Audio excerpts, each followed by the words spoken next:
सबसे पहले बात करेंगे अर्थक्वेक की। मुल्क के मुख्तलिफ इलाके ज़लज़ले के झटकों से लरज़ उठे हैं। खैबर पख्तूनख्वा, पंजाब और आज़ाद कश्मीर में भी ज़लज़ले के झटके महसूस किए गए हैं।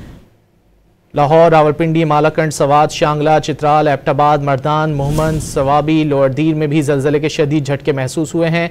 शहरी खौफजदा होकर घरों से बाहर निकल आए। ज़लज़ला पैमा मरकज़ के मुताबिक हिंदू कुश रीजन अफगानिस्तान में ज़लज़ले की शिद्दत 5.3 और गहराई 121 किलोमीटर रिकॉर्ड की गई।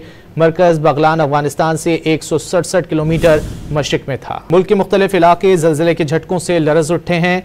खैबर पख्तूनख्वा, पंजाब और आज़ाद कश्मीर में भी ज़लज़ले के झटके महसूस किए गए हैं।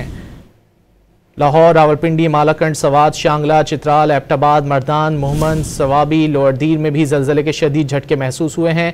शहरी खौफजदा होकर घरों से बाहर निकल आए। ज़लज़ला पैमा मरकज़ के मुताबिक हिंदू कुश रीजन अफगानिस्तान में ज़लज़ले की शिद्दत 5.3 और गहराई 121 किलोमीटर रिकॉर्ड की गई।